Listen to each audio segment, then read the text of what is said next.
أعوذ بالله من الشيطان الرجيم بسم الله الرحمن الرحيم ويل لكل همزة لمزة الذي جمع مالا وعدده يحسب أن ماله أخلده كلا لينبذن في الحطمة وما أدراك ما الحطمة نار الله الموقدة التي تطلع على الأفئدة إنها عليهم مؤصدة في عمد ممددة.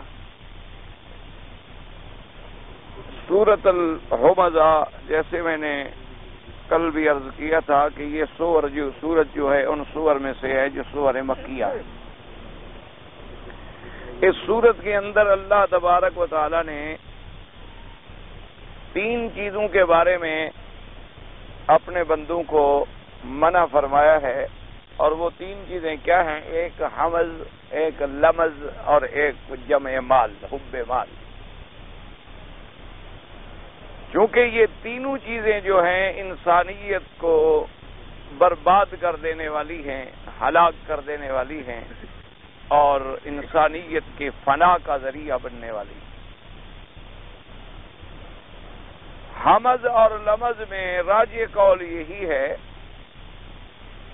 کہ حمز کا معنی ہوتا ہے کسی کی غیبت کرنا، یعنی اس کے پیٹھ پیچھے برائی کرنا، اس کے عیب گننا، عیب جوئی کرنا، چاہے وہ عیب اس کے اندر موجود بھی کیوں نہ ہو. یہ ہے غیبت. اگر خدا نہ کرے وہ عیب نہ ہو اور آپ عیب لگا رہے ہیں تو یہ ہے بہتان. اور اس بہتان میں یاد رکھیں ایک اور قسم ہے جسے قرآن مقدس نے فرمایا قذف المحسنات، وہ ہے قذف. وہ ایک خاص بہتان، یعنی کسی پاک باز عورت پر نعوذ باللہ گناہ کا الزام لگانا، اور وہ بہت ہی شدید جرم ہے. یعنی قرآن مقدس نے سارے قرآن پاک میں 4 جرائم کی حد بیان کی ہے. 4 جرائم ایسے ہیں جن کی حد کا ذکر اللہ کے قرآن میں موجود ہے، اور باقی جرائم جو ہیں وہ تعزیر میں ہیں. تعزیر کا معنی یہ ہوتا ہے کہ قاضی اور امیر جو ہے حسب احوال اس کی سزا مقرر کرے گا. اور ان 4 جرائم میں سے جس کی حدود ہیں، جن کو یعنی کوئی بڑھا نہیں سکتا، کوئی کم نہیں کر سکتا، کوئی زیادتی نہیں کر سکتا، کوئی کمی نہیں کر سکتا.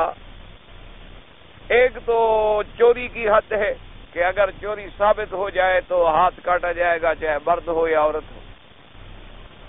اسی طرح ایک زنا کی حد ہے کہ اگر زنا ثابت ہو جائے اور دونوں کنوارے ہوں، غیر شادی شدہ ہوں تو ان کے لیے 100 کوڑے، اور اگر دونوں شادی شدہ ہوں تو ان کے لیے رجم. رجم کا معنی یہ ہے کہ پتھر مار مار کے انہیں مار دیا جائے. اور سنت میں یہ بھی آیا ہے، حدیث مبارک میں ایک آپ نے یہ بھی فرمایا ہے کہ ان کے لیے 100 کوڑوں کی بھی سزا ہے اور 1 سال کی جلا وطنی کی بھی سزا ہے. یعنی اگر دونوں مرد اور عورت دونوں غیر شادی شدہ ہیں اور زنا ثابت ہو گیا تو حدیث مبارک میں یہ الفاظ بھی موجود ہیں کہ ان کو 100 کوڑے کی سزا بھی دی جائے اور ان کو 1 سال کے لیے جلا وطن بھی کر دیا جائے. صرف اس میں فرق اتنی ہے، امام ابو حنیفہ رحمۃ اللہ علیہ فرماتے ہیں کہ یہ تغریب عام جو ہے 1 سال کے لیے جلا وطن کرنا، یہ تعزیر میں تو شامل ہے، حد میں شامل نہیں.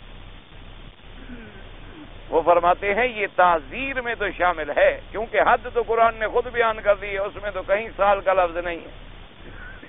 حدیث مبارک میں جو یہ چیز موجود ہے تو یہ تعزیر میں ہے. یعنی اگر قاضی سمجھتا ہے کہ اس کا ملک سے 1 سال کے لیے ملک بدر کر دینا مفید رہے گا معاشرے کے لیے تو کر سکتا ہے، چونکہ حدیث مبارک میں اجازت موجود ہے. اور اگر قاضی مناسب نہ سمجھے تو وہ یہ سمجھے کہ اس کو باہر بھیجنا جو ہے مضر ہوگا، نقصان دہ ہوگا اور معاشرے میں جرائم پھیلانے کا باعث بنے گا تو وہ چاہے تو سزا نہ دے. تو ایک اچھا اسی طرح ایک چوری کی حد آ گئی، ایک زنا کی حد آ گئی، اور تیسری حد جو اللہ نے بیان فرمائی ہے قرآن پاک میں وہ ہے شرابی کی حد، کہ اگر ثابت ہو جائے شرب خمر، نعوذ باللہ، اللہ معاف فرمائے، ہر مسلمان کو بچائے، تو اس کے لیے بھی حد ہے 80 کوڑے۔ اور اسی طرح چوتھی جو حد ذکر فرمائی گئی ہے وہ ہے قذف المحصنات، کہ کسی پاک بیوی پر تہمت لگانا، کہ ایک عورت ہے الحمدللہ پاک ہے، اس بیچاری کا کوئی گناہ نہیں، لیکن اس پہ زنا کی تہمت لگا دینا کہ نہیں اس کا فلاں کے ساتھ تعلق، تو اب اس کے لیے بھی اتنی بڑی سزا ہے کہ یا تو وہ گواہ لے آئے تہمت لگانے والا ثابت کرے تو پھر اس پہ حد جاری ہو جائے گی عورت پہ، اگر تہمت لگانے والا ثابت نہ کر سکے تو اب تہمت لگانے والے پر 80 کوڑے حد جاری ہوگی کہ تم نے جھوٹ کیوں بولا، تم نے بہت ایسا تہمت کیوں لگائی ہے ناجائز، کیونکہ اسلام نے عفت اور عصمت کے معاملوں کی بڑی حفاظت کی ہے۔ یہ نہیں ہے کہ جو مرضی آئے جس کو چاہو، اللہ تبارک و ہمارے ہاں تو بڑا مشکلات یہ ہیں، اللہ معاف فرمائے، ہمارا معاشرہ تو اتنا گر گیا ہے کہ خامند اپنی بیوی پہ کہتا ہے، خامند اپنی بیوی کو کہتا ہے کہ تمہارے فلاں کے ساتھ ناجائز تعلقات، بھی ناجائز تعلقات ہیں بغیرت، تو پھر تم نے گھر میں کیوں رکھا ہوا؟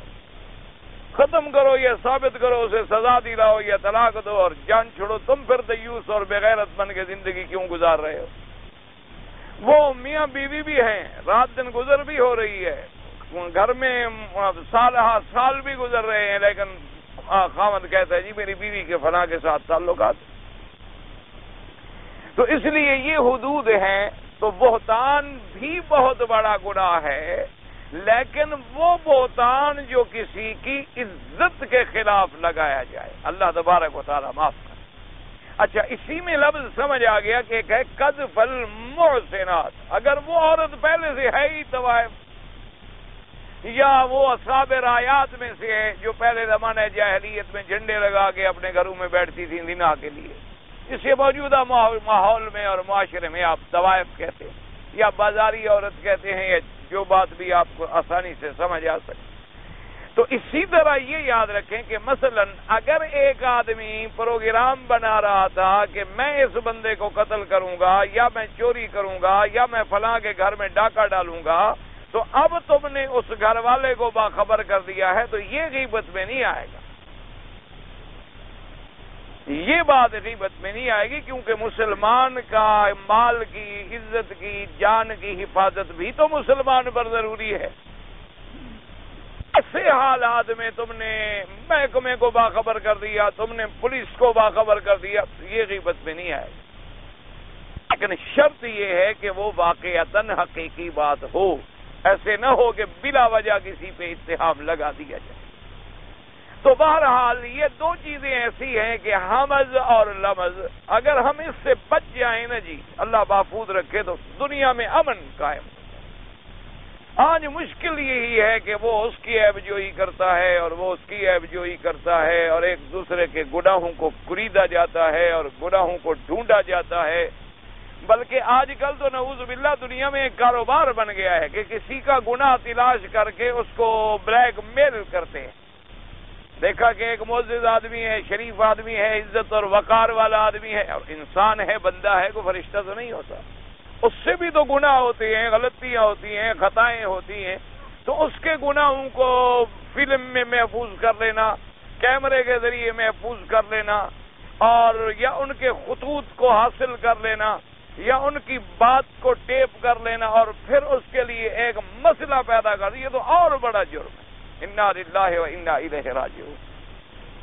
اسی لیے حکم ہے کہ تم کسی کے گھروں کے باہر بلا وجہ جاسوسی نہ کیا کرو، تم کسی کی غیبت نہ کیا کرو، تم کسی کے گھر کو کان لگا کے بلا وجہ باتیں سننے کی کوشش نہ کیا کرو، تم کسی آدمی کی بلا وجہ، کوئی گزر رہا ہے اور بلا وجہ تم سوچ رہے ہو ہاں یہ معلوم ہوتا ہے جی یہ اس کی بیوی نہیں لگتی جو اس کے ساتھ جا رہی ہے، تم کون ہو ایسی بات سوچنے والے؟ بیوی لگتی ہے نہیں لگتی؟ یہ ہماری اصل مشکل کیا ہوتی ہے؟ مصیبت یہ ہے، اللہ ہمیں دعا کریں، آپ میرے لیے، میں آپ کے لیے، اور ہم تمام مسلمانوں کے لیے مل کے دعا کریں کہ اللہ ہم سب کو ہدایت دے۔ اصل مشکل یہ ہوتی ہے کہ جب آدمی کا اپنا ظرف گندا ہو جائے نا، جو چیز اندر آئے گی وہ گندی ہو جائے۔ یہ بڑا مصیبت. یعنی آپ دیکھیں کہ ایک برتن ہے وہ گندا ہے، آپ پانی ڈالیں گے گندا ہو جائے گا، شربت ڈالیں گے گندی ہو جائے گی، دودھ ڈالیں گے تو گندا ہو جائے گا، کیونکہ اصل تو وہ برتن گندا ہے نا، ورنہ نہ دودھ کا قصور ہوتا ہے نہ پانی کا کوئی قصور ہوتا ہے. ہمارے ظرف اتنی گندے ہو گئے ہیں، اتنی خراب ہو گئے ہیں کہ ہم ہر وقت کسی کی خرابی تو سوچ سکتے ہیں، کسی کی اچھائی کا ہمیں ہمت ہی نہیں ہوتی، توفیق ہی نہیں ہوتی، اور اس کے اندر ہمارا ایک قدم بھی نہیں ہوتا. یعنی برائی کرنی ہو تو بڑے سے بڑا پہاڑ مار گرائیں، اور کسی کی بھلائی کرنی ہو سوال ہی پیدا نہیں ہوتا، اس طرف کوئی سوچ ہی نہیں ہے، دماغ ہی نہیں. تو یہ دو چیزیں. اور تیسری چیز کیا تھی اللہ جس کی مذمت فرمائی ہے، فرمایا جمع مالا وعددہ. اب ایک ہے مال کی محبت. مال کی محبت ہر انسان کو ہوتی ہے. کون سا بندہ ایسا ہے جو اپنے مال کو جیب سے نکال کے سڑک پہ پھینک دیتا ہے؟ آج ایک چھوٹے سے بچے کو 2.5 سال کی عمر کے بچے کو آپ ایک کاغذ کا ٹکڑا بھی دے دیں، ریال بھی دے دیں، کاغذ پھینکے گا، ریال نہیں پھینکے گا. یہ تو ایک فطری بات ہے. لیکن محبت کا معنی یہ ہے کہ مال کی محبت اتنی بڑھ جائے کہ اب دین بھی ختم، اللہ رسول بھی ختم، اور احکام الہی بھی ختم، حقوق اللہ بھی ختم، حقوق العباد بھی ختم، بس مال مال مال کی تلاش ہے. یہ جو محبت ہے اس کی اللہ نے مذمت فرمائی کہ انسان مال کی محبت میں اتنی اندھا نہ ہو جائے کہ وہ اللہ کے رسول کے احکام کو بھی چھوڑ دے. مال کی محبت میں اتنی اندھا نہ ہو جائے کہ رشتہ داریاں، قرابت داریاں، صداقتیں، محبتیں، تعلقات، مسلمانوں کی اخوت، ان سب کو بھول جائے. بس صرف مجھے مال ملنا چاہیے، کسی شکل میں بھی ملے، سود کے ذریعے ملے تو مال ملے، رشوت کے ذریعے ملے تو مال ملے، دھوکے کے ذریعے ملے تو مال ملے، اپنے کسی محسن کو خنجر مار کے ملے تو مال ملے، نشہ بیچ کے ملے تو مال ملے، حرام کا کاروبار کر کے ملے بس مال ملے. ایک ایک دھن لگی ہوئی ہے کہ بس مال ہے مال. جیسے آپ نے دیکھا ہے، اللہ معاف فرمائے، ہمارے معاشرے میں کتنے چھوٹے چھوٹے بچے، کتنی چھوٹی چھوٹی معصوم بچیاں بھیک مانگ رہی. کہ بیچارہ جب اتنا چھوٹا بچہ بھیک مانگنے کا عادی ہو جائے گا، بڑے ہو کے کیا کرے گا؟ اب آپ اندازہ فرمائیں کہ یہ ناممکن ہے کہ وہ بچہ یا بچی بھیک مانگتی ہے، خود نہیں، والدین مجبور کرتے ہیں، اور باقاعدہ حرم میں والدین پہرا دیتے ہیں کہ پیسے کم لائے تو مارتے. باقاعدہ نگرانی کرتے ہیں ان کی، جیسے خرکار ہوتے ہیں نا، نگرانی کرتے ہیں اپنے غریبوں. یعنی ایک دن میں نے خود آنکھوں سے دیکھا، یہ باہر جو لوہے کا پل بنا ہوا ہے، آپ اس کا خود اندازہ کریں کہ جمعہ کے وقت میں یہ لوہے کا پل کتنا گرم ہوگا. اس کی گرمی کا آپ اندازہ کریں، اللہ جہنم کی گرمی سے بچائے. آپ اندازہ کریں، اور اس پہ ایک معذور بچہ، وہ بیچارہ بیٹھا ہوا ہے اسی لوہے پر جس پہ ہم گزرتے ہوئے بھی گرمی محسوس کر رہے ہیں، وہ اسی پہ بیٹھا ہوا ہے کہ مجھے بھیک ملے. اور وہ تنگ ہو گیا، جلنے لگا، اٹھ کے گیا تو باپ نے پھر اسے مارا اور پھر آگے بٹھا دیا. ایسے ظالم باپ جو ہیں، کیا وہ خدا کو قیامت میں پیش نہیں ہوں گے؟ اللہ تبارک و تعالیٰ کے ہاں کوئی جواب دی نہیں ہوگی، بس تم ایسے کھاؤ گے اور مست رہو گے اور دنیا گزار لو گے. کوئی قبر نہیں، کوئی حشر نہیں، کوئی آگے سوال نہیں، کوئی پوچھنے والا نہیں، کوئی ہم سے نہیں پوچھا جائے گا کہ ہم کیا ظلم کر رہے ہیں اور ہم اپنے بچوں کو کس راستے پہ لگا رہے ہیں، ہم انہیں کیا تعلیم دے رہے ہیں. اللہ تبارک و تعالیٰ معاف فرمائے. یعنی باقاعدہ آپ کے ملکوں میں یہ کاروبار ہوتا ہے کہ 8-8 10-10 اندھے لڑکے، لنگڑے لڑکے، نابینا لڑکے، معذور لڑکے جو ہیں، ان کو باقاعدہ اس کاروبار کے لیے نعوذ باللہ اغوا کیا جاتا ہے اور دوسرے شہروں میں رکھا جاتا ہے، اور ان پر پھر غنڈوں کے ذریعے نگرانی کی جاتی ہے، اور ان سے شام کو پیسہ جو ہے وہ خرکار وصول کرتا ہے. یہ کاروبار ہے آپ کا، کلمہ پاک پڑھنے والوں کا کاروبار ہے. اور وہ کہتے ہیں یہ تو ایک ایسا کاروبار ہے کہ اگر ایک لڑکا روز کا 100 روپے بھی بھیک مانگ کے لے آئے اور جس نے 20 لڑکے رکھے ہوئے ہوں تو 2000 روپے کا کاروبار اور کوئی ہو سکتا ہے؟ 60,000 روپے مہینہ اندھوں سے وصول کر رہا ہے. اور کون سا ایسا کاروبار اسے مل سکتا ہے؟ اور وہ آرام سے بیٹھا. اس کے ذمے صرف یہ ہے کہ وہ نگرانی کر رہا ہے، اور پھر وہ رات کو آئیں گے اور پھر وہ ایک دوسرے پر ان کو سکھاتا ہے کہ کہیں یہ پیسے کہیں چھپاتا تو نہیں، کسی کو دیتا تو نہیں، پھر ان پہ اتنا ظلم و تشدد کیا جاتا ہے، کوڑے برسائے جاتے ہیں کہ جو انسان تصور بھی نہیں کر سکتا۔ دوسرا آپ کے مسلمانوں کا کاروبار کیا ہے؟ لڑکیاں بیچتے ہیں کہ کوئی بہاری غریب آ گیا، کوئی بنگالی غریب آ گیا، کوئی مسلمان آ گیا بیچارہ روٹی سے بھرا ہوا، بھوک سے بھرا ہوا، اور جناب وہ ملک در بدر پھرتا اپنی بچیوں کی عزت بچا کے آ گیا، اس کو انہوں نے قابو کر لیا، ان کی لڑکیوں کے سودے کر دیے، پیسے کما لیے۔ باپ اپنی بیٹیوں کا سودا کرتا ہے اور پیسے کما لیے۔ اس کا معنی ہے کہ محبت مال میں اندھا ہو جانا، کہ اتنا کھو جانا اس کے اندر کہ نہ اللہ کے حقوق یاد ہیں اور نہ بندوں کے حقوق، ورنہ ایک حد تک مال سے محبت، اولاد سے محبت، یہ تو ایک فطری بات۔ لیکن اولاد کی محبت کا یہ معنی نہ ہو کہ آدمی اپنی بیوی کی محبت میں یا بچوں کی محبت میں یا اولاد کی محبت میں حرام کھانے پہ مجبور ہو جائے، کہ بیوی مطالبہ کرتی ہے کہ دوسروں کے گھر میں یہ ہے اور فلاں رہے اور تمہارے گھر میں کیا ہے اور تم اتنے سال سے کما رہے ہو اور تم نے کیا کیا ہے، لہذا حرام کے ذریعے سے کماؤ، کچھ کرو، ہمیں تو چاہیے۔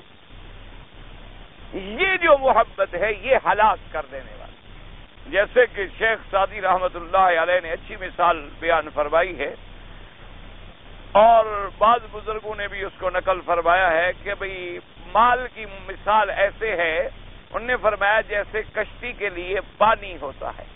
کیا معنی؟ اگر پانی کشتی کے نیچے ہو تو کشتی تیرتی ہے، کشتی چلتی ہے اور منزل مقصود پہ پہنچ جاتی ہے۔ اگر وہی پانی کشتی کے اندر داخل ہو جائے تو کشتی کو غرق کر دیتا ہے۔ تو انہوں نے فرمایا کہ مال کی مثال ایسے کہ اگر اللہ نے کسی کو مال دیا ہے، وہ حج کر رہا ہے، وہ زکوٰۃ ادا کر رہا ہے، وہ صدقات و خیرات کر رہا ہے، وہ نفقات واجبہ اور نفقات نافلہ میں خرچ کر رہا ہے، اور وہ اللہ کے راستے میں ہر وقت ایک دھن لگی ہوئی ہے، ایک تڑپ ہے دل کے اندر کہ بھئی میرا پیسہ جو ہے کسی طرح کسی شکل میں اللہ کے راستے میں کام آ جائے، ایک تڑپ، ایک شوق۔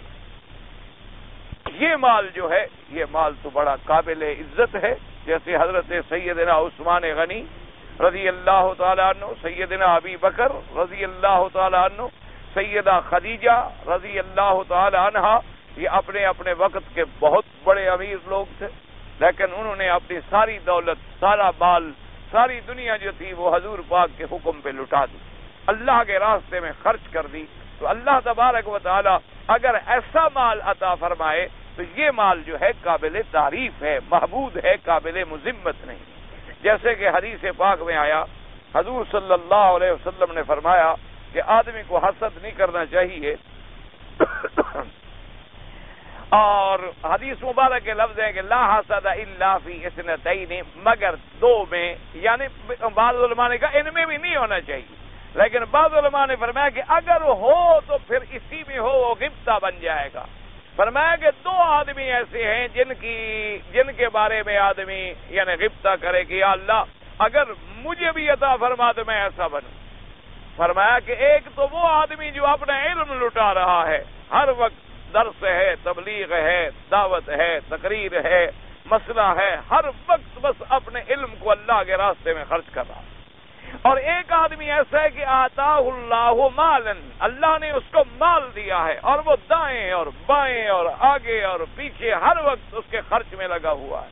حضور نے فرمایا یہ دو آدمی ہیں جن کے ساتھ آدمی یعنی حسد کرے یا غبطہ کرے کہ یا اللہ جیسے تو نے ان کو دیا ہے مجھے بھی دے اور میں بھی ایسا کروں۔ اور دوسرا حسد سے بچنے کا ایک علاج بھی علماء نے لکھا ہے کہ اگر خدا نہ کرے کسی کے بارے میں حسد پیدا ہو تو استغفار کرے اور اس کے لیے اللہ سے مغفرت کی دعائیں کرے۔ اگر کسی کی غیبت کر بیٹھا ہے، گلہ کر بیٹھا ہے، کسی کے خلاف کوئی بات کہہ بیٹھا ہے تو پھر اللہ سے دعا کرے کہ یا اللہ میری زبان سے اس کے بارے میں بری باتیں نکلی ہیں، تو اس کی مغفرت فرما، تو اس کے درجات بلند فرما، اتنی دعائیں کر دے تاکہ اس کا عوض بچ جائے، تاکہ وہ قیامت میں اللہ تبارک و تعالی اس کو عذاب سے محفوظ رکھے۔ تو اس لیے اللہ نے یہ تین چیزیں بیان فرمائی اور سزا کیا بیان فرمائی کہ ویل، ہلاکت۔ اب اللہ پاک جس کے لیے فرمائے ہلاکت ہے، اس کی ہلاکت کیسے ہوگی؟ فرمایا ویل لکل ہمزۃ لمزہ، اللہ نے فرمایا ہلاکت ہے ہر تان عیب کرنے والوں کو اور ہر منہ پہ کسی کی تذلیل کرنے والوں کو، الذی جمع مالا وعددہ، اور یہ تذلیل کرنا، یہ عیب جوئی کرنا، یہ تان کرنا کیوں ہوتا ہے؟ وجہ اس کی کیا ہے؟ حب مال۔ تان کیوں پیدا ہوتا ہے؟ کہ محبت آ گئی، حرص آ گیا، حسد آ گیا دل میں مال کا، اور اسی سے پھر یہ سارے مفاسد جو ہیں پیدا ہوئے۔ اب آگے اللہ تبارک و تعالی بیان فرماتے ہیں یحسب ان مالہ اخلدہ، یحسب ان مالہ اخلدہ۔ مفسرین کرام نے یاد رکھے اس میں دو قول بیان فرمائے ہیں۔ ایک ترجمہ تو یہ کیا ہے، یہ گمان کرتا ہے کہ مال اس کا ہمیشہ رہنے والا ہے، یعنی یہاں حمزہ استفہام مقدر ہوتا ہے، یعنی یحسب، اللہ نے فرمایا کیا یہ بدبخت گمان کرتا ہے جو حب مال میں اندھا ہو چکا ہے اور جو گن گن کے رکھ رہا ہے مال کو، کیا یہ گمان کرتا ہے ان مالہ اخلدہ، کہ مال اس کا ہمیشہ رہے گا؟ اگر اس کو پتا ہوتا کہ مال فنا ہونے والا ہے، اس کو فنا پہ یقین ہوتا، تو پھر اس کی محبت میں اندھا کیوں ہو جاتا؟ جو چیز جانے والی ہو، جو چیز زائل ہونے والی ہو، جو چیز تمہارے ہاتھ میں نہ رہنے والی ہو، اس کے لیے آدمی ایسا کیوں برائیاں مول لے اور کیوں عیب خرید؟ کیونکہ پیسہ تو چیز ایسی ہے نا جی، اس کا تو کام ہی یہی ہے نا۔ جیسے اہل لغت کے علماء نے کہا ہے کہ سب سے پیسے کی بنیاد کیا ہوتی ہے؟ سونا۔ سونے کو کیا کہتے ہیں عربی میں؟ ذہب۔ انہوں نے کہا اس کا معنی کیا ہوتا ہے؟ جانے والا، یعنی یہ تو ہے ہی جانے والا، یہ تو کسی کے ہاتھ میں ٹک کے رہنے والا ہے ہی نہیں۔ اب تمہارے پاس جو دولت آئی ہے تو کسی سے آئی ہے نا، پھر تم سے اور کسی کے آگے چلی جائے گی۔ تو اگر اس آدمی کو فنا پہ یقین ہوتا کہ ہر چیز فنا ہو جائے گی، تو اس سے اتنی اندھی محبت تو نہ کرتا کہ اللہ اور اللہ کے رسول کو بھی بھول بیٹھے۔ ایک ترجمہ بعد مفسر نے یوں فرمایا، اور دوسرا قول مبارک بھی یوں فرمایا یحسب ان مالہ اخلدہ، یعنی وہ یہ گمان کرتا ہے کہ اس مال نے مجھے ہمیشہ رکھنا ہے۔ ایک تو یہ ہے کہ مال ہمیشہ رہے گا، فرق سمجھیں۔ ایک تو یہ گمان کرتا ہے کہ یہ مال ہمیشہ رہے گا، اور ایک یہ گمان کرتا ہے مال ہی کی وجہ سے میں ہمیشہ رہوں گا۔ میرے پاس مال ہوگا تو پھر موت تھوڑی آئے گی، میری یہ بیماری ہوگی علاج کرا لوں گا، دل خراب ہوگا آپریشن کرا لوں گا۔ میرے پاس مال ہوگا تو میں ہر بڑے سے بڑی تکلیف کا مقابلہ کر لوں گا، یہ مال مجھے ہمیشہ رکھے گا، اس لیے میری بقا کا ذریعہ۔ جیسے آج کل ہر آدمی ایک دوسرے کو درس یہی دیتا ہے، میاں عزت چار پیسوں سے ہوتی ہے، تمہارے پاس چار پیسے ہوں گے تو عزت ہوگی، تمہارے پاس چار پیسے نہ ہوں گے تمہیں کون پوچھے گا؟ یعنی عزت کا ذریعہ ہی چار پیسے بن گئے۔ حالانکہ عزت کا ذریعہ کیا تھا؟ اللہ کے ہاں تقویٰ، اللہ کے ہاں کیا تھا؟ پرہیزگاری، کہ جو آدمی جتنا اللہ سے ڈرنے والا ہوگا اتنا اللہ کے ہاں اس کی عزت ہوگی۔ لیکن ہم نے عزت کا ذریعہ بنا دیا پیسہ، کہ ہم نے کہا اگر چار پیسے ہوں گے، اگر مال ہوگا، اگر دولت ہوگی تو بھائی معاشرے میں تمہاری عزت ہوگی، تمہارا وقار ہوگا اور تم بڑے آدمی کہلاؤ گے۔ اور بھائی پیسہ نہ ہو تو میاں اولاد ماں باپ کو بھی اچھی نہیں لگتی، بھائی بھائی کو بھی اچھا نہیں لگتا، بیٹا باپ کو بھی اچھا نہیں لگتا۔ تو اس ذہن نے ایسا ہمیں جکڑا ہے کہ ہر آدمی صرف اسی مال کی دوڑ میں مبتلا ہے، وہ دوسری طرف کوئی سوچ ہی نہیں سکتا اور سوچنے کے لیے تیار ہی نہیں ہوتا، کیونکہ جو چیز عزت کا ذریعہ بن جائے اس کو تو حاصل کرنے میں ہر آدمی نے پھر زور لگانا ہوتا ہے۔ اللہ تبارک و تعالی رحمت فرمائے اور اللہ تبارک و تعالی ہمیں اپنی محبت نصیب فرما دیں۔ اللہ تبارک و تعالی ہمیں حضور اکرم صلی اللہ علیہ وآلہ آلہ وسلم کی محبت، صحابہ اہل بیت اور ائمہ کرام کی محبت، اہل علم اور اولیاء کی محبت نصیب فرما لیں۔ اللہ تبارک و تعالی کسی کا محتاج بھی نہ فرمائیں قیامت تک، کسی کے آگے ہاتھ پھیلانے کی توفیق بھی نہ دیں، اپنے خزانے غیب سے عطا فرمائیں۔ تو یہ بات جو نے کہا کہ مال کو سمجھتا ہے کہ مال میرے بقا کا ذریعہ ہے، میرے دائمی رہنے کا ذریعہ ہے۔ اللہ نے فرمایا یہ جاہل نہیں سمجھتا کہ مال بھی فنا ہونے والا ہے اور تم بھی فنا ہونے والے۔ یہ تو صرف حیات دنیا کی زینت ہے، اصل چیز وہ ہے جو اللہ کے ہاں باقی رہے گی. وہ کیا ہے؟ وہ ہے اعمال صالحہ، کہ وہی تمہارے باقی رہیں گے اور وہی تمہارے کام آئیں گے. نہ مال کام آئے گا، نہ ظاہری دولت اور دنیا کام آئے گی، اور نہ کوئی چیز کام آئے گی. اور مال تو ویسے بھی اتنا فانی چیز ہے. اللہ تبارک و تعالیٰ معاف فرما دے کہ جب انسانوں پہ وقت آتا ہے پھر پتہ چلتا ہے کہ مال کیا ہے. اس لیے فرما دیں یحسب ان مالہ اخلدا، ہمیشہ فرمایا نا کلا، زجر آ گئی، کلا لینبذن فی الحطمہ. اللہ نے فرمایا ہرگز ایسا نہیں جیسے یہ کافر گمان کرتا ہے، ہرگز ایسا نہیں جیسے یہ خیال کرتا ہے کہ میں نے ہمیشہ رہنا ہے، مال ہمیشہ رہے گا. فرمایا ہرگز ایسا نہیں، لینبذن فی الحطمہ، ان کو پھینکا جائے گا توڑ پھوڑ دینے والی میں. حطمہ کہتے ہیں تحطم، کہتے ہیں کسی چیز کا توڑنا پھوڑنا، کسی چیز کو توڑ پھوڑ ڈالنا. حطمہ مراد کیا ہے؟ جہنم. جب آگ میں ڈالے جائیں گے تو ان کو ریزہ ریزہ کر دے گی، توڑ پھوڑ دے گی. اس لیے فرمایا کلا لینبذن فی الحطمہ. اور حطمہ کیا ہے؟ وما ادراک ما الحطمہ. اللہ نے فرمایا میرے مدنی صلی اللہ علیہ وسلم، یہ اس کی اور تحویل کو بیان کرنے کے کہ آپ کو کیا خبر، آپ کیا جانے کہ وہ حطمہ کیا ہے. فرمایا وہ حطمہ کی خبر بھی ہم آپ کو دیتی ہیں. نار اللہ الموقدہ التی تطلع علی الافئدہ. فرمایا وہ حطمہ کیا ہے؟ وہ آگ ہے میرے اللہ کی، ایسی آگ جو دہکائی جا چکی ہے.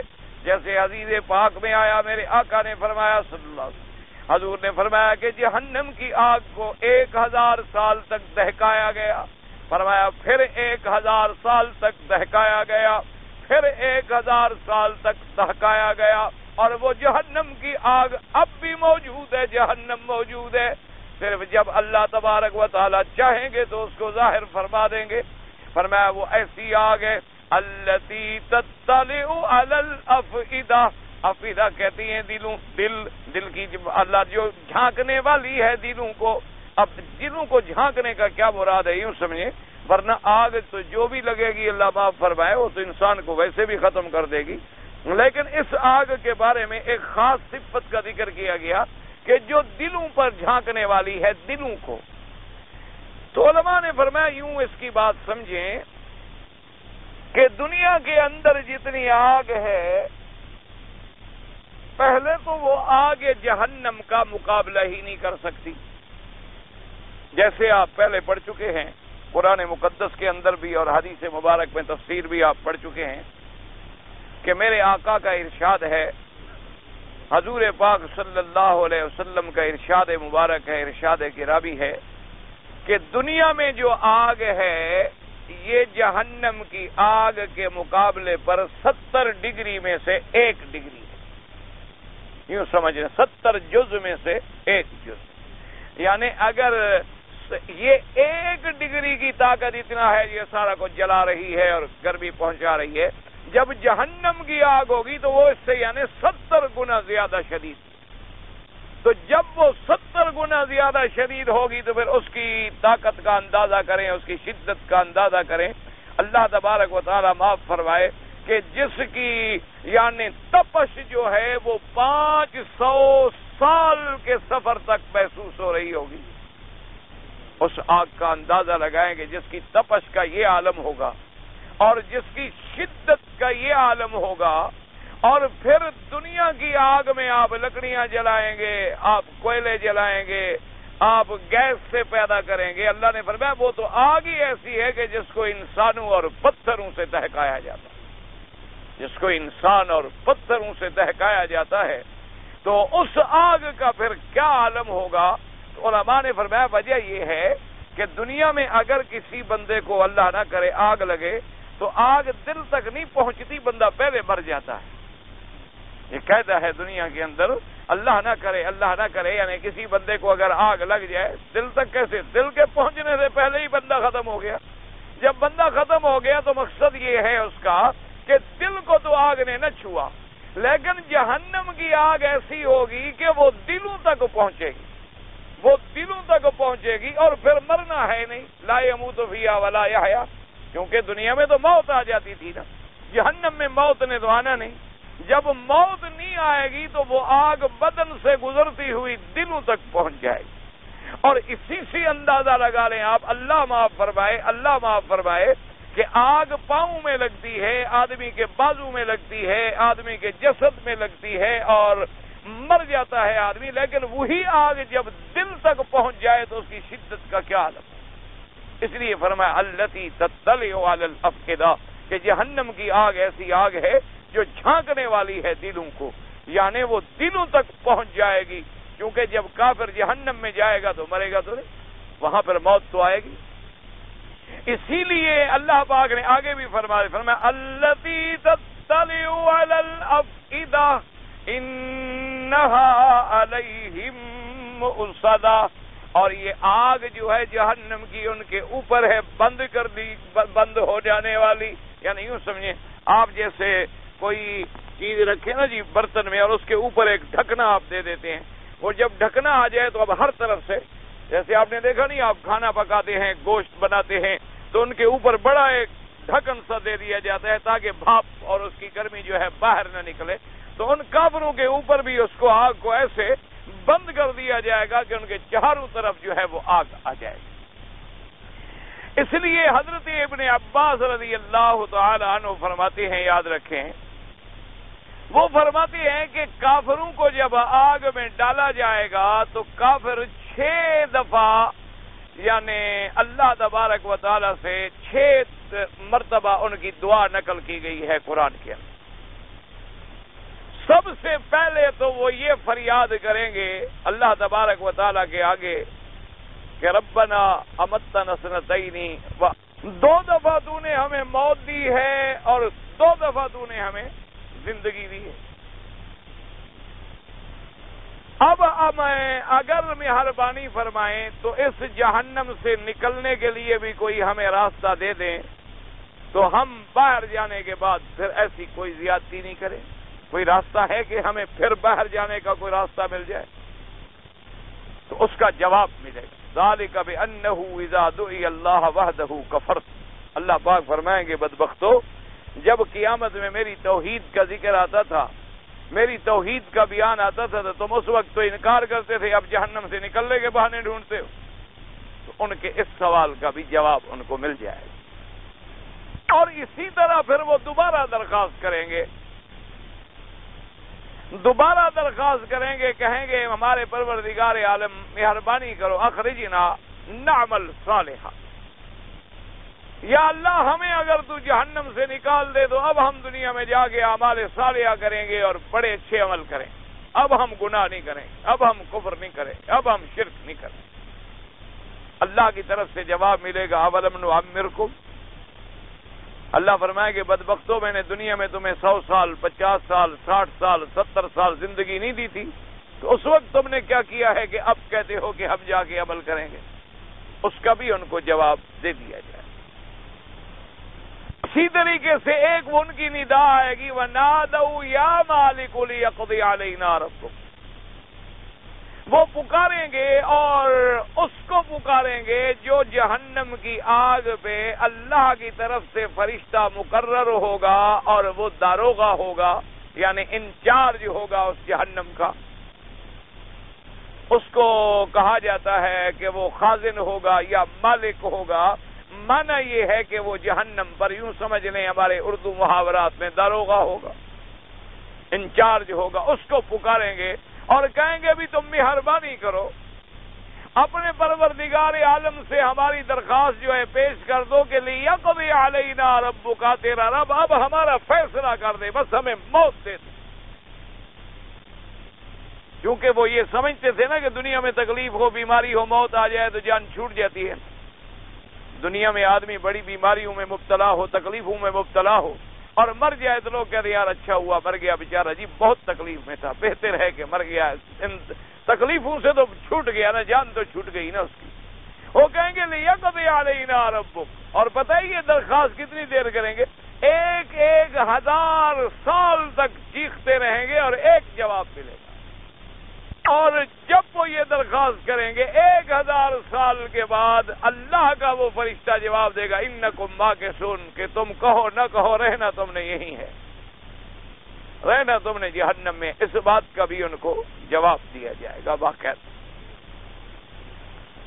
وہ ندا کریں گے لیکن ان کو جواب دے دیا جائے گا. اور اسی طریقے سے قرآن پاک نے فرمایا کہ ایک دفعہ پھر وہ کہیں گے ربنا اخرجنا منها فإن عدنا فإنا ظالمون، کہ اے رب ہمارے مہربانی کر، ہمیں جہنم سے نکال کے پھر ہمیں دنیا میں ایک دفعہ بھیجے. اگر ہم پھر کفر اور شرک کریں تو تحقیق ہم اپنے جانوں پہ ظلم کرنے والے ہیں، ہم آئندہ نہیں کریں گے. تو اب 1000 سال تک چیختے رہیں گے اور جواب ملے گا اخسؤوا فیہا ولا تکلمون. حکم ہوگا جیسے کتے کو کہا جاتا اخسا، ہٹ جاؤ. حکم ہوگا کہ دفع ہو جاؤ اور آئندہ بالکل بات نہ کرنا اور نہ مانگنا. تمہاری کوئی درخواست جو ہے قابل قبول نہیں. دنیا گزر گئی، اب آخرت ہے، اب دار الجزا. تو حدیث مبارک میں آتا ہے کہ جب یہ آخری جواب ان کو مل جائے گا اب آگ کو ان کے اوپر بند کر دیا جائے. اب اس کے بعد حدیث مبارک میں آتا ہے کہ وہ جہنمی جو جہنم میں ہوں گے اب ان کا پھر کلام نہیں ہوگا مگر کیا ہوگا، عوا کا عواء الکلب، نباہ کا نباہ الکلاب، یا صوت کا صوت الحمیر. فرمایا پھر ان جہنمیوں کا یہ ہوگا کہ اب بات ختم ہو گئی، اب ایک دوسرے پہ ایسے بھونکیں گے جیسے کتے بھونکتے، اور ان کے بعد ان کی آوازیں ایسی ہوں گی جیسے گدھا کی آوازیں ہوتی ہیں کہ اولہ زفیر و آخرہ شہیق. ایسی آوازیں نکالیں گے لیکن ان کے اوپر جہنم کو بند کر دیا جائے گا. بات ہی ختم ہو. انہا علیہم مؤصدۃ فی عمد ممددہ، اور ایسے بند کر دیا جائے گا فی عمد، ایسے دراز ستونوں کے ساتھ ان کو بند کر دیا جائے گا کہ جہاں سے ہلنے کا کوئی سوال ہی پیدا نہیں ہو، جہاں سے نکلنے کا کوئی سوال ہی پیدا نہیں ہو سکتا. ہوتا ہے نا جی کبھی آدمی آگ کی لپٹ کے ساتھ باہر جا پڑے، وہ توقع بھی ختم ہو گئی کیونکہ اوپر سے انہیں ہمیشہ کے لیے بند کر دیا گیا. اور جہنم اتنی گہری ہوگی، حضور پاک نے فرمایا کہ اگر اس کے کنارے سے ایک پتھر کو لڑکھا دیا جائے تو 70 سال تک وہ اس کے کار میں نہیں پہنچے گا. یعنی اتنی گہری ہوگی وہ جہنم کہ اگر ایک پتھر کو اس کے کنارے سے ہم لڑکھا کے نیچے گرا دیں تو وہ اتنے عرصے تک جو ہے وہاں نہیں پہنچ سکے گا. اتنی اس کی گہرائی ہوگی اور اس کا طول اور عرض کیا ہوگا، لا یعلمہ الا اللہ، اللہ کے سوا کوئی جاننے والا نہیں ہے. تو اللہ تبارک و تعالی نے اس سورت مبارک کے اندر بیان فرمایا کہ یہ چیزیں ہیں جو انسان کو تباہی میں ڈالنے والی ہیں، ہلاکت میں ڈالنے والی ہیں، بربادی میں ڈالنے والی ہیں. اور ان سب کی اصل وجہ کیا ہے؟ حب مال. اس لیے علماء نے لکھا ہے کہ دنیا میں انہوں نے کہا کہ اگر دنیا کی تاریخ پہ آپ نظر ڈالیں، دنیا میں جتنی جرائم ہوتے ہیں، جرم ہوتے ہیں، گناہ ہوتے ہیں، انہوں نے کہا اس کے 2 وجوہات ہوتے ہیں. جتنی دنیا میں جرائم ہو رہے ہیں ان کے پس منظر میں 2 باتیں ہوں، یا تو حب مال، یا مال کا مسئلہ ہوگا یا عورت کا مسئلہ. اور کوئی لڑائی کی دنیا میں اللہ معاف فرمائے وجہ ہی نہیں ہو سکتی. یعنی یا مال ہوگا یا عورت ہوگی. اگر مال بھی نہ ہو، عورت بھی نہ ہو، تیرے میرے جھگڑے کا کیا مطلب، اختلاف کا کیا مطلب، بغض کا کیا مطلب، لڑائی کا کیا مطلب. جھگڑا ہوگا تب یا تو پیسہ یا دولت یا عورت. اسی لیے اسی کی حب میں آ کر اور پھر یہ قاعدہ ہے جیسے محاورہ ہے عرب کا کہ حب الشیء یعمی، کہ انسان کو کسی چیز کی محبت جو ہے وہ اندھا کر دے. یعنی کسی چیز کی محبت میں جب وہ مبتلا ہوتا ہے تو وہ پھر اندھا ہو جاتا ہے. اندھا ہونے کا معنی یہ نہیں ہوتا کہ آنکھیں بند ہو جاتی ہیں. یعنی جیسے اندھا صحیح راستے پہ نہیں چل سکتا، کبھی ادھر ٹھوکر کھاتا ہے، کبھی ادھر ٹھوکر کھاتا ہے، کبھی لکڑی کی ٹیک پہ چلتا ہے، کبھی گڑھے میں گر جاتا ہے، کبھی سیدھا بھی چل پڑتا ہے، کبھی پھر گر جاتا ہے. اس کی بھی مثال ایسی ہوتی ہے کہ کسی چیز کی محبت میں آنے کے بعد آدمی پھر صحیح راستے پہ قائم نہیں رہ سکتا الا وہ محبت اللہ اور اللہ کے رسول. اگر اللہ اور اللہ کے رسول سے محبت ہے وہی تو مطلوب ہے.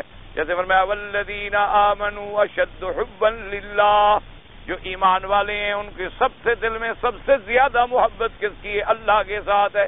کہ ہمارا اللہ راضی ہو جائے، اللہ راضی ہو جائے۔ وہ اپنی جان بھی دے رہے ہیں، مال بھی دے رہے ہیں، اولادیں بھی قربان کر رہے ہیں، وقت بھی قربان کر رہے ہیں، کہ وہ محبت جو دل میں اللہ کی ہے کہ اللہ تبارک و تعالی ہم سے راضی ہو جائے، اللہ کی رضا کسی طرح حاصل ہو جائے، اس کے لیے انہیں گھر چھوڑنے پڑے، گھر چھوڑ دیے، اولادیں چھوڑنی پڑی، اولادیں چھوڑ دی، مال چھوڑنا پڑا، مال چھوڑ دیا، یعنی اپنی جان پہ قربانی دینی پڑی، جان دے دی، کیونکہ بھی اللہ کی محبت ہمیں حاصل ہو جائے۔ اس لیے اللہ تبارک و تعالی رحمت فرمائے کہ مال جو ہے یہ ایک ایسی چیز ہے کہ جب اس کی محبت میں آدمی اندھا ہو جاتا ہے تو پھر وہ راستے سے ہٹ جاتا ہے۔ اس لیے مفسر رحمت اللہ علیہ فرماتے ہیں الحماز بالقول واللماز بالفعل۔ حضرت مفسر نے ایک دوسرا قول نقل فرمایا، انہوں نے فرمایا حماز کا معنی یہ ہوتا ہے کہ زبانی کسی کی برائی کرنا، اور لماز کا معنی کیا ہوتا ہے؟ بالفعل، یعنی کسی کو ہاتھوں سے، اشارے سے، آنکھوں سے۔ انہوں نے فرمایا حمز اور لمز۔ حمز تو یہ ہے کہ زبان سے بیٹھا ہے، بس غیبت کر رہا ہے اور عیب لگا رہا ہے اور باتیں بنا رہا ہے، اور لماز یہ ہے کہ اب زبان سے تو نہیں کہہ رہا لیکن جو گزر ہے اس کی اشارے کر، اس کے تان کر رہے ہیں، دیکھو ہو جا رہا ہے، وہ دیکھو ہو جا رہا ہے، یہ لماز ہے۔ انہوں نے فرمایا یہ لمز ہے۔ اللہ تبارک و تعالی معاف کرے، یعنی یا قول سے یا فعل سے۔ انہوں نے فرمایا حمز اور لمز کا یہ ترجمہ فرمایا، یعنی یزدر الناس ینتقص بہم، لوگوں پر اعتراض کرتا ہے اور لوگوں کی توہین کرتا ہے۔ وقت تقدم بیان ذلک فی قولہ تبارک و تعالی۔ اب مفسر فرماتے ہیں چونکہ اس کی تفسیر آپ پہلے پڑھ چکے ہیں، حماز مشاء بنمیم، اس آیت پر میں مفسر بیان کر چکا ہوں۔ قال ابن عباس رضی اللہ تعالی عنہ مزا لمزا تعان معیاب۔ انہوں نے فرمایا حمزہ کا معنی کسی کو تانا دینا، لمزہ کا معنی کسی پر عیب لگانا، کوئی نہ کوئی عیب اس پر لگا، فلانا چھوڑو جی میں جانتا ہوں ویسا ہے۔ اللہ تبارک و تعالیٰ معاف فرمائے، انداز ہوتا ہے نا جی۔ اچھا کبھی یہ ہوتا ہے کہ بھئی بات بھی نہیں کرتے لیکن انداز ایسا ہے کہ اس میں سارے کا سارا مقصد ان کا حل ہو جاتا ہے۔ آپ پوچھیں نا جی اچھا ایسے کوئی بات ہو جائے، فلاں حضرت چھوڑیں بس ہم کیا کہیں، حالانکہ اس نے کچھ نہیں کہا لیکن سب کچھ کہہ دیا۔ جب آپ کسی کے بارے میں پوچھیں کہ بھئی فلاں آدمی کے بارے میں آپ کا کیا خیال، اور جی حضرت چھوڑیں بس ہم کیا کہیں، تو آپ نے کیا سمجھا؟ بس وہ بہت گندا ہے، ورنہ تو اصولی بات ہے، وہ کہے گا جی مسلمان ہے، میرا بھائی ہے، ٹھیک ہے الحمدللہ، اللہ جزائے خیر عطا فرمایا، جی ظاہر میں تو اچھا ہے، باطن کا اللہ کو پتہ، معاملے کو اللہ پہ چھوڑ۔ لیکن کہتے نہیں جی نہیں ویسے جی میں حضرت ہی میں جی گناہگار نہیں ہونا چاہتا جی، میں جی بات کر کے حضرت یعنی اپنے اوپر گناہ نہیں رکھنا چاہتا، اب میری زبان نہ کھلوائیں اس کو، وہ تم نے اور باقی کیا کہنا تھا، کوئی باقی لفظ تم نے چھوڑ دیا ہے جو تم نے نہیں کہا، یعنی ادھر گناہ سے بھی بچ رہے ہیں حضرت، یعنی اللہ تبارک و تعالیٰ کو بھی دھوکہ دے رہے ہیں، چلو بندے کو تو دھوکہ دو، خدا تو دلوں کو بھی جانتا ہے۔ یہ بھی ایک انداز ہے، اور ایک انداز یہ ہوتا ہے کہ آدمی گزر رہا ہے تو اس کو اشارہ کر رہے ہو، دیکھو وہ ٹھیکنا جا رہا ہے، بھائی ٹھیکنا بنایا ہے اس کو کس نے بنایا ہے؟ تو اگر تم عیب لگا رہے ہو تو بنانے والے پر اعتراض کر رہے ہو نا۔ دیکھو جی میں کہتا ہوں مثلا یہ گلاس غلط بنا ہوا ہے، تو کس پر اعتراض؟ گلاس پر اعتراض ہے کہ بنانے والے پر؟ میں کہتا ہوں جی اس نے پلاسٹک بڑا باریک لگایا ہے اور تو پکڑتے ہیں دیکھو نا یہ لپ جاتا ہے، اور پانی بھی صحیح نہیں بھرے تو پھر وہ گر جاتا ہے، ٹھیک نہیں بنایا اس نے، اس کا یہ پیندا جو ہے یہ بھی ٹھیک نہیں ہے، اور یہ اتنا بڑا تیز لگا دیا ہے، کبھی ہونٹوں کو لگے تو کاٹ ڈالتا ہے، تو یہ میں جی اس کی برائیاں کر رہا ہوں، یہ بنانے والے کی شکایت کر رہا ہوں یا گلاس کی کر رہا ہوں؟ گلاس کو کوئی تکلیف ہو رہی ہے میری شکایت سے؟ تو اگر کسی آدمی کو اللہ نے چھوٹے قد کا بنایا، کسی کو اللہ نے درمیانے قد کا بنایا، کسی کو بڑے قد کا بنایا، کسی کو اللہ نے خوبصورت بنایا، کسی کو اللہ نے سیاہ رنگ کا بنا دیا، کسی کو اللہ نے جمال دیا، کسی کو کمال دیا، کسی کو نہیں دیا، تو یہ تو بنانے والے کی مرضی ہے۔ اگر ہم عیب لگا رہے ہیں تو پھر کس پہ لگا رہے ہیں؟ اس لیے فرمایا کہ وہ ایسا آدمی ہوتا ہے طعان اور معیاب، لوگوں پر عیب لگانے والا۔ حضرت ابن عباس رضی اللہ تعالیٰ نے وقال الربیع ابن انس ان الحمزۃ یحمزہ فی وجهه واللمزۃ من خلفه. ان نے فرمایا، ربیع ابن انس فرماتی ہیں کہ حمزہ کا معنی جو منہ در منہ برائی کرے، اور لمزہ کا معنی جو پیٹھ پیچھے برائی کرے. وقال قتادہ الحمزۃ واللمزۃ لسانه وعینه، یعنی زبان سے برائی کرے یا آنکھوں سے. وَيَأْكُلُ لُحُومَ النَّاسِ وَيَطْعَنُ عَلَيْهِمْ، اور لوگوں کی غیبت کر کے لوگوں کا گوشت کھاتا ہے، لوگوں کی غیبت کر رہا ہے اور عیب گن رہا ہے اور برائیاں گن رہا ہے. اور آج کل تو جی اللہ پاک سے دعا کیا کریں. اللہ چونکہ دعا کے بغیر کوئی چیز بچی نہیں نا، اس لیے آدمی بار بار یہی کہتا ہے بھی دعا کرو، تو اور حل ہی کوئی نہیں رہا نا. حل کیا ہے ہمارے پاس؟ یعنی آج کل تو عالم یہ ہے کہ اللہ معاف فرمائے، کسی دوست کے ساتھ آپ مجلس میں بیٹھ جائیں آدھے گھنٹے کے لیے، تو انشاءاللہ وہ پورے ورلڈ میں جتنے لوگ گزرے ہیں سب کی غیبت کر لے گا آدھے گھنٹے میں، دنیا کے تمام لوگ.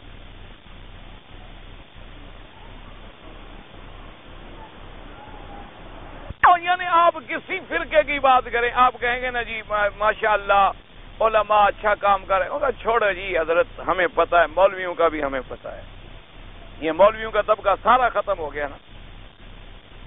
اب بھی مولویوں میں میرے جیسے گندے بھی ہوں گے، آپ جیسے اچھے بھی ہوں.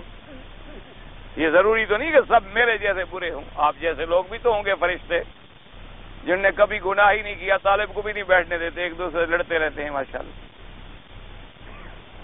آپس میں سلو نہیں ہو سکی، ان کی قرآن ختم ہونے پہ آ گیا ہے. اللہ تبارک و تعالیٰ سے دعا کرو اللہ ہم پہ رحم کرے، ہم کہاں جائیں گے یار. مولوی ایسے کرتا، اچھا کہو جی لیڈر، ان کا چھوڑو جی لیڈر تو سارے بے ایمان ہو، لیڈر یوں ختم ہو گئے. اس کے بعد کہو جناب آپ ذمہ دار، ان کا چھوڑو جی ذمہ داروں جیسا ملعون تو دنیا میں پیدا ہی نہیں ہوا، پورے ذمہ دار دنیا کے ختم ہو گئے. حالانکہ ان میں اچھے بھی ہوں گے برے بھی، اچھے لوگ بھی ہوں گے برے لوگ بھی ہوں گے، مولویوں میں اچھے بھی ہوں گے برے بھی ہوں گے، طلباء میں اچھے بھی ہوں گے غلط بھی ہوں گے، مزدوروں میں اچھے بھی ہوں گے غلط بھی ہوں گے. تو یہ تو نہیں کہ او جملہ جانے دنیا میں جتنے گزرے ہیں سب کا ایک زبان میں کہا چھوڑو جی چھوڑو بڑے بے ایمان. انا للہ و انا الیہ راجعون. اپنے نفس کے بارے میں کبھی سوچا ہے کہ میں خود کیا ہوں؟ اس کے بارے میں. اسی لیے بزرگ کہتے ہیں، اولیاء اللہ یاد رکھو، وہ کہتے ہیں کہ ہمیشہ آدمی ترقی تب کر سکتا ہے اپنے نفس سے سوء ظن رکھے اور لوگوں سے حسن ظن رکھے. اسی لیے جو اللہ والے گزرے ہیں نا اولیاء اللہ، وہ تزکیہ باطن کے لیے جو پہلا سبق پڑھاتے ہیں وہ یہی سبق پڑھاتے ہیں کہ اپنے نفس کے بارے میں تو برا گمان رکھے کہ جی میں انسان ہوں، پتہ نہیں کسی وقت بہک سکتا ہوں، کسی وقت ڈگمگا سکتا ہوں، کسی وقت گناہوں کی دلدل میں گر سکتا. اور دوسروں کے بارے میں ہمیشہ حسن ظن سے کام لے کہ یہ آدمی نہیں جی انشاءاللہ اچھا ہو. کوئی اگر برائی بھی کرے گا بھائی چھوڑو یار انسان ہے الحمدللہ، اللہ تبارک، میں نے تو اس کو نماز پڑھتے دیکھا ہے، میں نے اس کو حرم میں دیکھا ہے، میں نے اس کو کعبۃ اللہ کے طواف کرتے دیکھا ہے، میں نے تو بھائی اس کو مزدوری کرتے محنت کرتے دیکھا ہے. چھوڑو یار وہ اچھا ہی ہو. ہر دوسرے آدمی کے بارے میں حسن ظن اور اپنے نفس کے بارے میں سوء ظن. یہی قرآن کا بھی سبق ہے، وما ابرئ نفسی ان النفس لامارۃ بالسوء. اللہ نے قرآن میں بھی فرما دیا کہ ہم اپنے نفس کی کیسے صفائی اور برات کر سکتے ہیں. نفس جو ہے وہ تو برائیوں میں پڑنے والی چیز، خواہشات میں پڑنے والی چیز ہے. تو سب سے پہلی بات جو ہوتی ہے وہ یہ. اور دوسری بات یہ رکھیں ہمیشہ کہ آپ جو ہے نا جی مثال دی ہے، ایک بزرگ نے سمجھانے کے لیے بڑی اچھی مثال دی ہے. اس نے فرمایا کہ ضروری ہے کہ تم کوا یا چیل بنو، ایسے کیوں نہیں کہ تم کوئل اور بلبل بنو. کیا مانا؟ انہوں نے کہا کہ کوے اور چیل کی نظر ہمیشہ گندگی پہ پڑے گی، ہمیشہ مردار پہ پڑے گی. جہاں بھی ہو چیل اڑ رہی ہو نا جی کو مردار جانور پڑا ہو گولی کی طرح آئے گی. اور جہاں بھی گندگی پڑی ہو کوا ایسے دوڑے گا جیسے اس کے لیے کوئی اعلیٰ خوراک بنی ہوئی. اور کوئل اور بلبل وہ باغوں پہ نظر ڈالے گی، پھولوں پہ نظر ڈالے گی اور وہاں جا کے وہ چہچہائے گی. انہوں نے فرمایا تو تم اچھائیوں پر بھی تو نظر ڈال سکتے ہو، ضروری ہے کہ اس کی برائیوں پر ہی نظر ڈالو. یعنی اب ایک آدمی ایک مکان میں گھسے، سارے مکان پہ نظر نہ ڈالے، صرف لیٹرین پہ ہی نظر ہو، یا ایک آدمی صبح سے لے کر شام تک پانی پی رہا ہے، فروٹ کھا رہا ہے، پھل کھا رہا ہے، نعمتیں کھا، ان ساری نعمتوں پہ نظر نہ ڈالے، جو پیٹ سے گندگی نکلی ہے اسی پہ نظر ڈالے بیٹھا ہوا کہ کتنی نکلی ہے اور کیسے نکلی ہے۔ تو یہ تو اپنی اپنی سوچ کی بات ہے نا۔ تمہاری مرضی تم کانٹوں پہ نظر ڈالو، تمہاری مرضی تم پھولوں پہ نظر ڈالو، تمہاری مرضی ہے تو تم لوگوں کے اچھائیوں پہ نظر ڈالو، ان کے محاسن پہ نظر ڈالو، ان کے اچھے اعمال پہ نظر ڈالو، اور مرضی آئے اللہ معاف کرے تو پھر ان کی برائیوں پہ نظر ڈالو، ان کی عیب جوئیوں پہ نظر ڈالو۔ دیکھا نہیں ورنہ نعوذ باللہ ثم نعوذ باللہ جو تمام دنیا میں معصوم گروہ اللہ نے پیدا کیا اپنے پاک پیغمبروں کا، دشمنوں نے پھر ان پر بھی الزام لگا دیے۔ دشمنوں نے تو انہیں بھی معاف نہیں کیا، کسی نے کہا جادوگر ہیں، کسی نے کہا شاعر ہیں، کسی نے کہا کاہن ہیں، کسی نے کہا نعوذ باللہ کذاب ہیں، کسی نے کہا نعوذ باللہ اپنے گھر سے بناتے ہیں اور ہمیں کہتے ہیں یہ اللہ کا کلام ہے۔ دشمن تو پھر دشمن ہوتا ہے نا۔ اس لیے عادت بناؤ اچھی چیزوں پر نظر ڈالنے کی، عادت بناؤ اچھے اعمال پر نظر ڈالنے کی، عادت بناؤ برائیوں سے صرف نظر کرنے کی، عادت بناؤ گناہ سے نفرت کرنے کی اور گناہگار سے محبت کرنے کی، کہ وہ تمہاری ہمدردی کا مستحق ہے، کہ اس کے ساتھ ہمدردی کرو، اس کے ساتھ پیار کرو اور اس کو اس گناہ سے بچانے کی کوشش کرو۔ اس لیے اللہ پاک نے یہاں جو فرمایا دو لفظوں میں تمام خلاصہ آ گیا، جس کو حضرت ابن عباس رضی اللہ تعالی نے فرما دیا اور حضرت قتادہ نے بھی فرما دیا کہ زبان سے عیب لگانا یا آنکھ سے عیب لگانا اور لوگوں کا گوشت کھانا۔ لوگوں کا گوشت کھانا کیا ہے؟ غیبت کرنا۔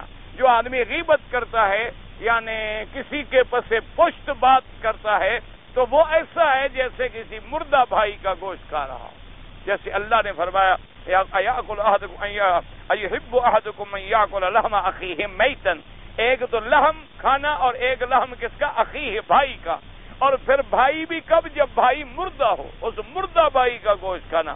اللہ تبارک و تعالی نے فرمایا تو غیبت کرنا جو ہے ایسے ہے۔ اسی لیے حدیث مبارک میں بھی آیا، اسی لیے صحابہ کے اقوال میں بھی آیا کہ غیبت کرنا جو ہے وہ زنا سے بھی بڑا گناہ ہے۔ اللہ تبارک و تعالی ہر مسلمان کو غیبت سے بچائے۔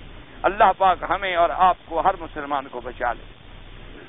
وقال مجاہد رحمہ اللہ تعالی الحمزۃ بالید والعین، انہوں نے فرمایا حمزہ کا بنا ہے کہ ہاتھ سے اور آنکھوں سے اشارہ کر کے عیب لگانا، واللمزۃ باللسان، اور زبان سے لگائے تو اس کو کہتی ہیں لمز۔ وہاں کذا قال ابن زید، اسی طرح حضرت ابن زید نے بھی فرمایا۔ وقال مالک زید بن اسلم حمزہ لحوم الناس، انہوں نے کہا اس سے مراد ہے لوگوں کے گوشت کھانا، غیبت کرنا۔ ثم قال بعضهم المراد بذلك اخنس بن شریک، انہوں نے کہا اس سے مراد یہ کافر ہے، یہ اتنا بڑا بدبخت تھا کہ میرے مدنی پاک کی بھی غیبت کرتا تھا، ظالم، یہ ایسا ظالم آدمی تھا، حضور صلی اللہ علیہ وسلم پر بھی طاعت کرتا تھا، چاہے آیت اس کے بارے میں نازل ہوئی ہو لیکن حکم جو ہے وہ عام ہے۔ وقیل غیرہ، وقال مجاہد ہی عامۃ، یہ آیت جو ہے عام ہے سب کے لیے۔ وقوله تبارک و تعالی الذی جمع مالا وعدده، ای جمعه بعضه على بعض، بس مال کو جمع کرا ہے، واحصى عدده، اور گن رہا ہے کتنا ہے، كقوله تعالی وجمع فاوعى۔ قال اسلم جی وقال محمد بن كعب في قوله جمع مالا وعدده، الہا ماله بالنهار هذا الى هذا فإذا كان الليل كأنه جيفة منتنة۔ حضرت محمد بن کعب نے فرمایا کہ مال نے اس کو دن میں بھی مشغول رکھا، یعنی اللہ تبارک و تعالیٰ کے احکام سے مشغول ہو گیا، اب کوئی حکم کی تعمیل نہ کی۔ فإذا كان الليل، جب رات ہوئی تو ایسی حالت میں پڑا ہے كأنه جيفة منتنة، جیسے کوئی مردہ پڑا ہو، بدبودار ایسے پڑا ہوا ہے۔ کیوں نہ اللہ کا خیال ہے، نہ رسول کا خیال ہے، نہ نماز ہے، نہ روزہ ہے، نہ حج ہے، نہ زکوٰۃ ہے، صرف اسی طرح اس کا عالم تو یہی ہو۔ وقوله تبارک و تعالی يحسب ان ماله اخلده يظن ان جمعه المال يخلده في هذه الدار، یہ گمان کرتا ہے کہ میرا مال جو ہے مجھے اس حویلی میں یعنی دنیا میں ہمیشہ رکھنے کا ذریعہ بن جائے گا۔ ہمیشہ فرمایا کلا ای لیس الامر کما زعم، ایسا ہرگز نہیں ہوگا جیسے تمہارا خیال ہے۔ ولا کما حسب، ایسا نہیں ہوگا جیسے تم گمان کرتے ہو. لَيُنبَذَنَّ فِي الْحُطَمَةِ لَيُلْقَيَنَّ هَذَا الَّذِي جَمَعَ مَالًا وَعَدَّدَهُ فِي الْحُطَمَةِ وَهِيَ اسْمُ صِفَةٌ مِّنْ أَسْمَاءِ النَّارِ لِأَنَّهَا تُحَطَّمُ فِيهَا، اس کو ڈالا جائے گا اس مال کے جمع کرنے والے کو، اس مال کی محبت میں اندھے ہونے والے کو کہاں ڈالا جائے گا؟ حطمہ. حطمہ کیا ہے؟ جہنم کی صفت ہے. وَلِهَذَا قَالَ تَعَالَى وَمَا أَدْرَاكَ مَا الْحُطَمَةُ نَارُ اللَّهِ الْمُوقَدَةُ الَّتِي تَطَّلِعُ عَلَى الْأَفْئِدَةِ قَالَ صَحَابَةُ مِنَ الْأَفْئِدَةِ وَهُمْ أَحْيَاءٌ ثم يقول لقد بلغ منهم العذاب ثم يبكي. حضرت ثابت البنانی نے فرمایا کہ جہنم کے اندر یہ آگ ان کو جلائے گی حتیٰ کہ دلوں تک پہنچ جائے گی، لیکن وہ زندہ ہوں گے، مریں گے نہیں، کیونکہ جہنم میں پھر موت تو آنی نہیں. فرماتے ہیں جب آپ یہ بیان کر رہے تھے تو رو رہے تھے اللہ کے عذاب کے ڈر سے حضرت ثابت البنانی رحمت اللہ علیہ. وقال محمد بن كعب تاكل كل شيء من جسده حتى اذا بلغت فؤاده وحلقه ترجع الى جسده. حضرت محمد بن کعب نے فرمایا وہ جہنم کی آگ جو ہے ان کے جسے کے ذرے ذرے کو کھا جائے گی، جب دل تک پہنچے گی تو پھر وہ زندہ ہو جائیں گے، پھر بس جسد پورا ہو جائے گا، پھر لوٹ آئے گی جلانے کے لیے، کیونکہ اللہ یموت فیہا ولا یحیا. کافروں کو یہ حالت ہوگی قیامت میں جہنم میں کہ نہ ان پہ موت آئے گی اور نہ وہ زندہ ہوں گے. کیا مانا ہے؟ یعنی اسی کے لٹکے ہوئے ہوں گے اللہ کے عذاب میں، موت تو آنی نہیں ان پر کبھی. بات انہا علیہم مؤصدہ ای مطبقہ، یعنی جیسے اس کو بند کر دیا جائے. کما تقدم تفسیرہ فی سورۃ البلد، مفسر فرماتا ہے جیسے سورۃ البلد میں آپ اس لفظ کی تفسیر پڑھ چکے ہیں. وقال ابن مردوی حدثنا عبداللہ بن محمد قال حدثنا علی بن سراج قال حدثنا حماد بن حرزات قال حدثنا شجاع بن اشرس قال حدثنا شیخ ناصر نبی صالح النبی ہریرہ النبی ہریرہ رضی اللہ تعالی عنہ عن النبی صلی اللہ علیہ وسلم انہا علیہم مؤصدۃ نئی مطبقۃ، آگ ان کے اوپر بند کر دی جائے گی. وقد رواہ ابو بکر نبی شیبان عبداللہ بن اسد عن اسماعیل بن خالد النبی صالح قولہ ولم یرفعہ، ان نے بھی یہی ترجمہ بیان کیا لیکن موقوف. وقولہ تبارک وتعالی فی عمد ممددہ، بس اس میں یہ سمجھ لیں بعض علماء نے تو فرمایا کہ وہ ستون جو ہیں گویا ستون آگ کے ستون ہوں گے ان کے اندر وہ ہوں، اور بعض نے فرمایا نہیں ہے ستون جیسے کسی بڑی عمارت کو بند کرنا ہو تو پھر ستون اور بڑے بڑے اس کے اندر کھڑے کرتے ہیں ستون تاکہ مضبوطی بھی ہو اور کوئی توڑ بھی نہ سکے اور کوئی نکل بھی نہ سکے. تو وہ جہنم جو ہے وہاں بھی ایسے بڑے بڑے لوہے کے ستونوں کے ساتھ اس کو بنایا گیا ہے اور اسی کے اندر ان کو قید کیا جائے گا، یعنی ان زنجیروں سے، اور وہ زنجیروں کے کڑے جو ہیں ان ستونوں سے اور ان کے اوپر نیچے سے آگ ہو. فرماتے ہیں قالات یتلو فی عمد من حدید، یعنی لوہے کے. وقال صدی من نار، انہوں نے فرمایا نہیں وہ ستون بھی آگ کے ہوں گے. قال شبیب بن شریک بعد فی عمد ممددۃ یعنی الابواب ہی الممددہ، یعنی دروازے اور دروازوں کے آگے جیسے بڑے بڑے ستون گاڑ دیے جاتے ہیں کہ دروازے کھلے نہیں. وقال قتادہ فی قراءۃ عبداللہ بن انہا علیہم مؤصدۃ بعمد ممددہ، یعنی یہ بھی ایک ان کی قراءت ہے. وقال اوفی ادخلهم فی عمد ممددۃ علیہم بعماد فی اعناقہم السلاسل فسدت بها الابواب، ان کو ان ستونوں کے اندر داخل کر دیا جائے گا اور ان کے گردنوں کے اندر لوہے کے زنجیریں ہوں گے، اور وہ لوہا بھی ایسا جہنم کا لوہا ہوگا کہ وہ ختم نہیں ہو جائے گا پگھل کے. فسدت بها الابواب، پھر ان کے ذریعے ان کو بند کر دیا جائے گا دروازوں کو. وقال قتادہ كنا نحدث انهم يعذبون بعمد في النار واختاره ابن جرير. وقال ابو صالح في عمد ممددہ یعنی القیود والثقال، انہوں نے فرمایا یعنی اس سے مراد عمد ممددہ یعنی زنجیریں اور جن کے اندر کافروں کو ڈکڑا جائے گا اور وزن جو ان کے گلوں میں ڈالے جائیں گے. آخر تفسیر سورۃ ویل لکل ہمزۃ لمزہ وللہ الحمد والمنہ. الحمدللہ سورۃ الحمزہ کی تفسیر اللہ نے پوری کرا دی. زندگی باقی انشاءاللہ تو سورۃ الفیل جو ہے وہ پڑھیں گے. مجھے تو سمجھ نہیں آیا ابھی آپ نے کیا لکھا ہے ترشا. بھائی یہ لفظ آپ نے جو لکھا ہے جب پڑھا ہی نہیں جاتا تو میں اس کا ترجمہ کیسے سمجھاؤں. آپ پوری عبارت جب تک نہیں لکھیں گے تو یہ لفظ سمجھ بھی نہیں آئے گا، کیونکہ ایک لفظ کو جب تک سیاق اور سباق میں نہ دیکھا جائے اس کا ترجمہ آدمی نہیں کر سکتا۔ ایک ہی لفظ جو ہے وہ کئی معنوں میں استعمال ہو جاتا ہے۔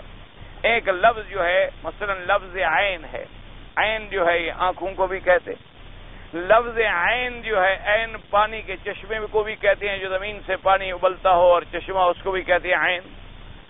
اسی طریقے سے عین یہ جو ہمارے گھٹنے ہیں نا، یہ جو ہڈی کا جوڑ ہے اس کو بھی کہتے ہیں عین۔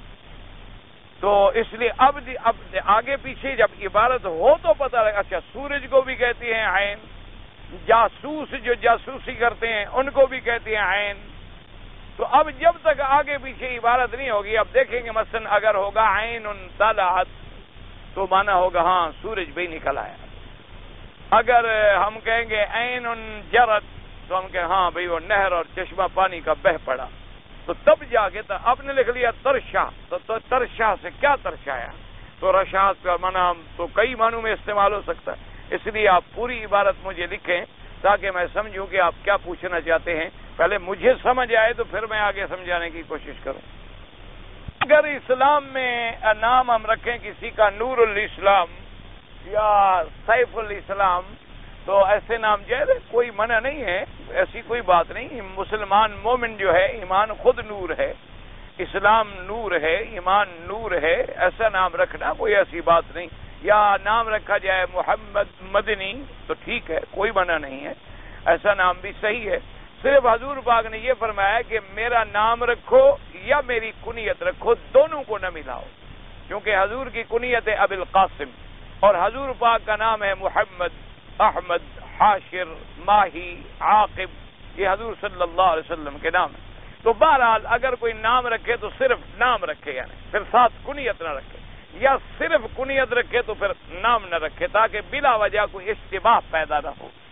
اور ایسے نام بھی کوئی منع نہیں ہے، لیکن کوشش یہ کیا کریں اللہ کے ہاں زیادہ محبوب نام جو ہے نا عبداللہ، عبد الرحمن، یعنی کیا مانا جس میں عبدیت کا تعلق اللہ کے ساتھ آ جائے۔ مثلا اللہ کے صفات ہیں، رحیم بھی عبد الرحیم، کریم بھی عبد الکریم، عبداللہ بھی ہے، السلام ہے جیسے عبد السلام، عبد المؤمن، عبد المہیمن، تو یہ سب اللہ کی صفتیں ہیں۔ جب جہاں کیونکہ بندہ ہے عبودیت کے لیے، ہم ہیں عبد، تو جب عبدیت کا تعلق الہ سے جڑتا ہے نا تو وہ سب سے زیادہ پسندیدہ نام بنتا ہے۔ تو اس لیے یا اس کے بعد یوں کوشش کیا کریں کہ صحابہ رضوان اللہ علیہم اجمعین کے جو نام ہیں ان کو اختیار کیا کریں۔ آپ کو تو نام ڈھونڈنے میں کوئی مشکل نہیں، 1,24,000 تو صحابہ کا نام موجود ہے، 1,24,000 پیغمبروں میں سے کافی پیغمبروں کے نام قرآن کے اندر موجود ہیں۔ اور اسی طریقے سے بہرحال حضور پاک کو ایسے نام محبوب ہوتے تھے جن میں عبدیت کا تعلق آتا تھا، ویسے یہ نام رکھنا بھی کوئی منع نہیں ہے۔ مجھ سے سمجھ نہیں، میں نے ایک بوڑھے بابے کی ذمہ لگا، اچھا کسی بوڑھے بابے نے مجھے کہا تھا میری طرف سے صفا دوڑ لینا، ماشاءاللہ۔ صفا کسی کی طرف سے آدمی نہیں دوڑ سکتا، وہ خود دوڑے، بوڑھا تھا تو ریڑھی پہ دوڑ لیتا، اگر آپ نے اس کو دوڑانا تھا ریڑھی پہ بٹھا دیتے اور دوڑا دیتے، وہ تو زیادہ آرام سے دوڑ لے، اس کی طرف سے